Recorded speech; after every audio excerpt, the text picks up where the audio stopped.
Middle east में एक बार फिर तनाव अपनी चरम पर है। पहली बार ऐसा हुआ है कि ईरान ने खुलकर इजरायल के शीर्ष नेताओं के खिलाफ एक तथाकथित हिट लिस्ट जारी कर दी है और इस लिस्ट में सबसे ऊपर नाम है इजरायल के पीएम बेंजामिन नेतन्याहू का। क्या यह सिर्फ बयानबाजी है या आने वाले समय में कोई बड़ा टकराव होने वाला है? इसके पीछे की कहानी क्या है और आगे क्या हो सकता है, ये मैं आपको इस वीडियो में बताती हूँ। ईरानी सरकारी मीडिया के अनुसार इस सूची में इजरायल के कई बड़े नाम शामिल हैं। सबसे ऊपर पीएम बेंजामिन नेतन्याहू, इसके अलावा मोसाद चीफ डेविड बर्निया, इजरायल के रक्षा मंत्री, IDF chief, air force chief, military intelligence chief, operation chief. हालांकि ईरान ने यह साफ नहीं किया है कि इन लोगों को कब और कैसे निशाना बनाया जाएगा, लेकिन यह बयान ही अपने आप में एक बड़ा संकेत है। ये लिस्ट ऐसे समय में जारी हुई है जब पीएम नेतन्याहू हाल ही में अमेरिका दौरे से लौटे हैं।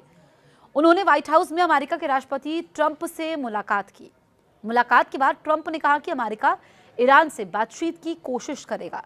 यानी एक तरफ कूटनीति की बात हो रही है, दूसरी तरफ धमकी भरी लिस्ट सामने आ रही है। क्या ये अमेरिका को दबाव में लाने की रणनीति है या इजरायल को सीधा संदेश? इस पूरे घटनाक्रम की जड़ें जून 2025 में दिखाई देती हैं।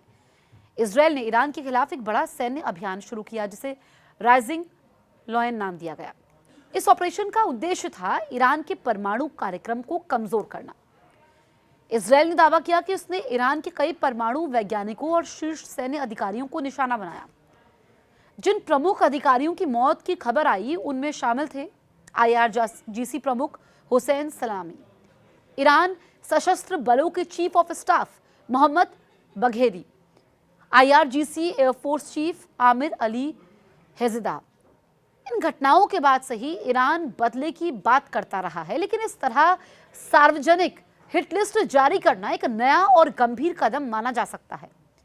एक्सपर्ट्स के अनुसार ये केवल सैन्य नहीं बल्कि मनोवैज्ञानिक युद्ध भी हो सकता है। इजरायल की खुफिया एजेंसी मोसाद को पहले ऐसे टारगेटेड ऑपरेशंस के लिए जाना जाता रहा है। अब ईरान उसी भाषा में जवाब देने की कोशिश कर रहा है। ये संदेश सिर्फ इजरायल को नहीं, पूरी दुनिया को दिया जा रहा है। अमेरिका इस पूरे समीकरण में सबसे महत्वपूर्ण खिलाड़ी है।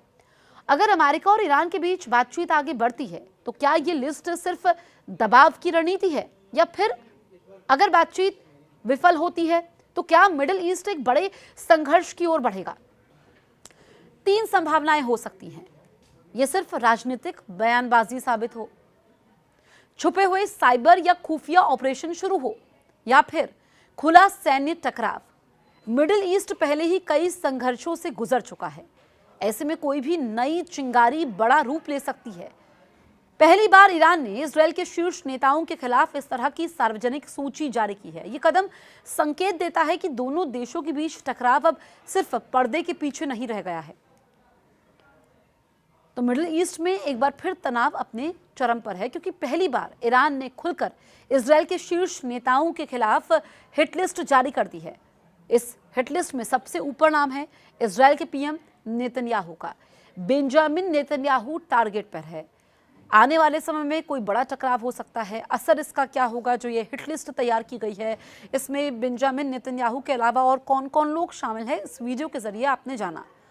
आपके मन में कोई विचार है, आप कोई सवाल करना चाहते हैं तो आप हमें कमेंट करके जरूर बताएं और देखते रहिए न्यूज़ 18 इंडिया।